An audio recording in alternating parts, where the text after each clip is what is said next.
Kita hidup di tengah dunia di mana penderitaan dan kerusakan terjadi di mana-mana. Perang, kemiskinan, sakit penyakit, kematian merupakan realita yang tidak dapat disangkali.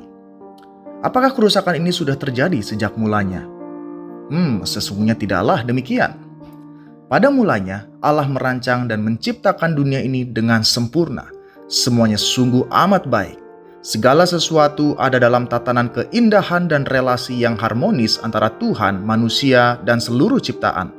Tidak ada kesakitan, penderitaan, dan kematian. Manusia hidup bersama Allah, memiliki relasi yang intim dengan Allah dalam kemuliaan dan kebahagiaan. Tidak kurang suatu apapun yang baik. Tetapi kemudian, manusia menolak rancangan Allah dan memilih untuk mengikuti rancangannya sendiri. Inilah yang disebut dosa. Dosa memisahkan kita dari Allah. Manusia tidak lagi hidup bagi Allah dan memuliakan Allah sebagaimana tujuan ia diciptakan, melainkan hidup bagi dirinya sendiri dan ingin menjadi Tuhan atas dirinya. Sebagai akibat dari dosa, maka terjadilah kerusakan atas dunia dan semua bagian hidup manusia. Relasi kita dengan Allah menjadi rusak, manusia menjadi takut sekaligus menjauh dan memusuhi Allah dalam hatinya. Dosa semakin menguasai hidup manusia. Relasi manusia dengan sesamanya juga mengalami kerusakan. Manusia saling menyakiti dan melukai, saling memangsa dan memanipulasi. Masyarakat mengalami kerusakan, keluarga-keluarga juga mengalami kerusakan. Terjadi konflik dan kekerasan dalam rumah tangga, ketidakharmonisan dan perceraian. Sebagai individu, kita juga mengalami berbagai kerusakan akibat dosa. Kerap kita bersikap kasar dan egois, mudah menghakimi, bersikap tidak adil, tidak jujur, licik, munafik, serakah, dan berpikir jahat, penuh tipu muslihat dan hawa nafsu. Kita pun mengalami kekecewaan, kemarahan, kepahitan, putus asa, duka cita, cemas, khawatir, dan takut. Dan segala kerusakan ini pada akhirnya akan membawa hidup manusia berujung pada maut. Di tengah keadaannya, manusia berusaha menemukan jalan untuk mengatasi kerusakannya agar menemukan kembali keutuhan hidupnya. Sebagaimana berupaya dengan beragama dan berbuat baik, yang lain berusaha menemukan solusi pada cinta seorang pria atau wanita.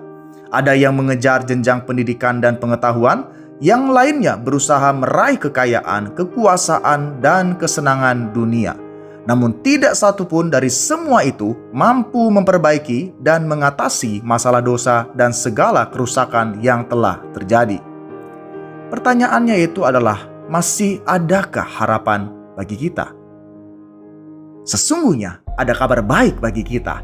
Allah tidak membuang dunia dan manusia yang telah rusak karena dosa. Allah mengasihi kita dan dunia ini. Ia menyediakan jalan di dalam Injil. Apa itu Injil?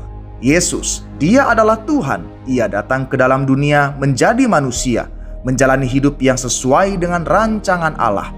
Ia tidak berbuat dosa. Sepanjang hidupnya, Yesus melayani orang banyak, menyembuhkan orang sakit, memperhatikan orang yang lemah dan terbuang. Yesus mengajarkan tentang kasih Allah dan memberitakan kabar baik tentang kerajaan Allah yang telah datang melalui dirinya dan pelayanannya. Akan tetapi, ia ditolak dan disalibkan. Sesungguhnya, Yesus mati karena menanggung kesalahan dan dosa-dosa kita. Ia diremukan karena kejahatan kita. Hukuman yang mendatangkan keselamatan bagi kita ditimpakan kepadanya. Tetapi setelah 3 hari, ia bangkit dari kematian. Inilah peristiwa sejarah yang membuka harapan melampaui segala kerusakan dan kengerian manusia akan maut. Di dalam Yesus Kristus ada kuasa pembalikan, kuasa kebangkitan dan hidup yang lebih besar dari kuasa dosa dan maut. Inilah Injil, inilah kabar baik itu. Namun sekedar mengetahui saja tidak mengubah hidup kita. Kita perlu meresponinya dengan bertobat dan percaya.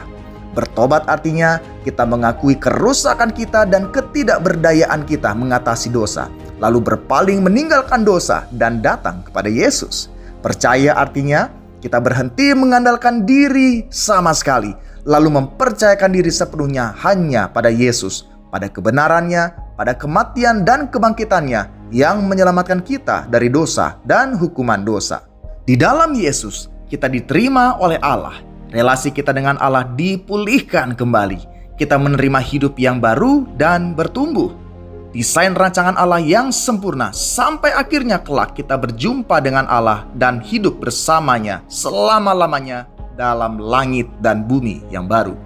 Untuk itu, apakah Anda bersedia membuka hati Anda kepada Yesus, bertobat dan percaya bahwa Ia telah mati menggantikan kita untuk menanggung hukuman atas dosa-dosa kita dan bangkit untuk memberikan kepada kita jaminan hidup yang kekal? Apakah Anda berharap relasi Anda dengan Allah dipulihkan kembali dan Anda hidup dengan arah tujuan sesuai rancangan Allah? Atau Anda memilih tetap berada dalam kerusakan akibat dosa yang akan membawa Anda berakhir pada maut?